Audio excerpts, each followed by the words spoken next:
shikues të nderuar, jeni me edicionin e lajmeve të orës 8. Sot vazhdon nata e dytë e edicionit të tretë të festivalit të këngës në radio-televizionin e Kosovës.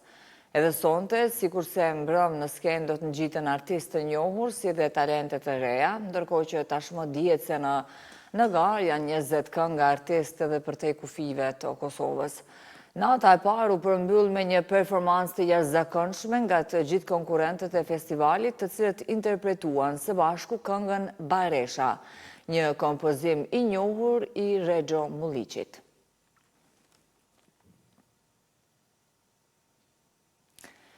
Punonësit e transmetuesit publik në organizim të sindikatës punëtorëve të radio-televizionit të Kosovës protestuan për shkak të vonesës së pagave. Ata kanë paralajmëruar grevë nëse kërkesat e tyre nuk plotësohen. Ndërkohë një protest tjetër është thirrur edhe për të hënën. Federata Evropiane e Gazetarëve, Qendra Evropiane për Lejen e Shtypit dhe të Medias dhe Instituti Ndërkombëtar i Shtypit i kanë dërguar letër kryeministrit në detyrë Albin Kurti lidhur me çështjen e pagave të punëtorëve të RTK-s.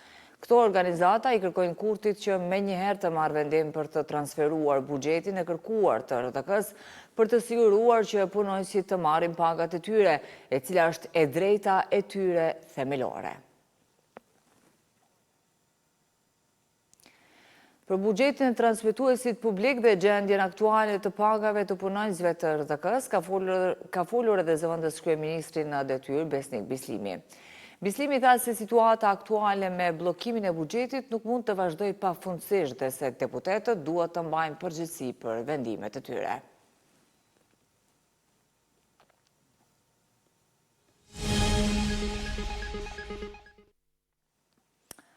Raporti i progresit për Serbinë i Komisionit Evropian ka konstatuar shkelje të drejtave të shqiptarëve që jetojnë atje.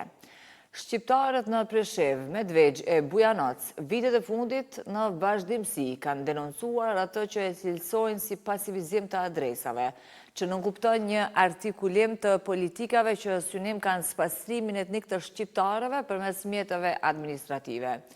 Korniza institucionale për mbrojtjen e pakicave në Serbi mbetet e paplot, ndërkohë që shqiptarët vazhdojnë të përballen me diskriminim, nënpërfaqësim dhe pasivizim të adresave.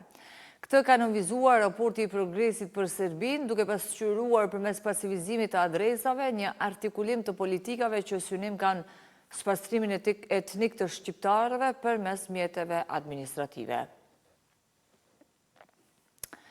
Ndërkohë, raporti i Komisionit Evropian nga njohës të zhvillimeve politike serbe sinjalizon një kthes në politikën e Bashkimit Evropian ndaj Serbisë dhe përbën dokumentin më kritik deri më sot. Ambasadori i BE-s atje ka nënvizuar se Serbia gjithashtu duhet të sigurojë përgjegjësi për ngjarjet në veriun e Kosovës nga vjeshta e vitit 2023. Më falni.